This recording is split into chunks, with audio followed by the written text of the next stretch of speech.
Greetings, my name is William Clark, and I'm a minister here at Edmonton Baptist Church. With these videos, we aim to answer some very important questions concerning life, death, meaning, God, and a lot more. Today's question is, how do we know that Jesus really lived? If Jesus never lived, then the whole of Christianity would just fall apart, it would crumble. Now, with that in view, the importance of this question becomes clear. In addition, many people, in order to undermine the claims of Christianity, will assert Jesus never existed. Now, in answering this question, what I will be focusing is on the reliability of the Gospels. Can the Gospels be trusted? Now, why would I do this? Well, if the Gospel can be said to be reliable, then it follows that Jesus did really live. Any mentions of Jesus outside of the New Testament tends to confirm what we read in the Gospel, so they do not really tell us anything new. Now, some may think that this may be circular logic. Some may think that we are using the Bible to prove what the Bible says. Now, what we have to remember is that there wasn't originally any book called the New Testament. They were separate documents handed down from the first century. When they were compiled under one cover, which would be the New Testament, they chose only the earliest sources, which were close to Jesus and the original disciples. They left out secondary accounts, like many apocryphal Gospels, like the Gospel of Thomas, really well known, but they left them out because they are secondary accounts, not the earliest sources and sources that were close to Jesus and the original disciples. So only the best historical sources were included in the New Testament. So when historians look at the New Testament to see if they're reliable, they are treating it as an ancient document and not as a wholly inspired book. So let us look at the reliability of the Gospels. As we have done with other questions, we will just have a brief look. Much more could be said about every single point. If you're looking for more, there is a ton of information out there. Now, the time between the events happening and the documents being written is insufficient to allow for legendary influences to erase core historical fact.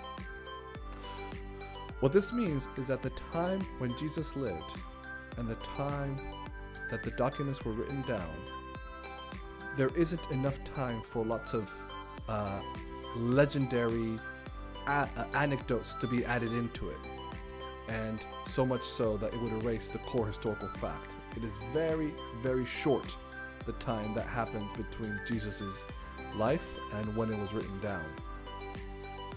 The primary sources for Jesus' life come from the first century AD, so we're talking about the first 100 years of between 0 and 100, so the first 100 years of the millennia.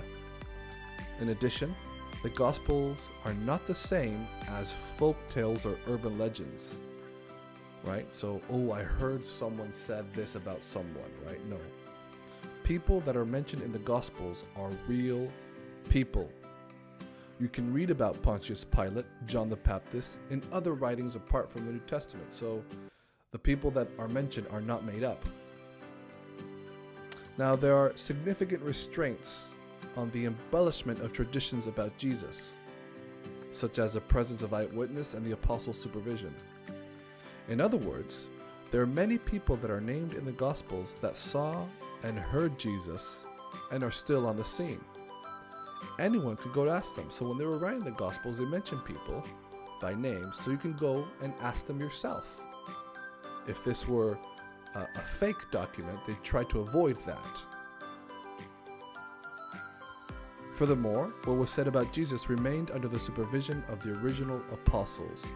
So no one could just add whatever they wanted. Everything had to be approved by the apostles who actually walked with Jesus and lived with Jesus. So these are just a few reasons, and I hope that they make you pause and think that there are good reasons to believe that the Gospels are reliable, and hence that Jesus did really live. There is another way to know that Jesus really did live and Jesus is real, and that is to pray to him and ask him. The Bible promises that if you seek him with all your heart, then you will find him. So I encourage everyone to truly seek him. Thank you for joining us. If anything that was said has prompted you to want to explore a bit more, if you have any questions or thoughts, please do share them with us. We would love to hear from you. You'll find our Facebook page and our website down in the description. Please, let's start a conversation. My name is William Clark, and God bless you.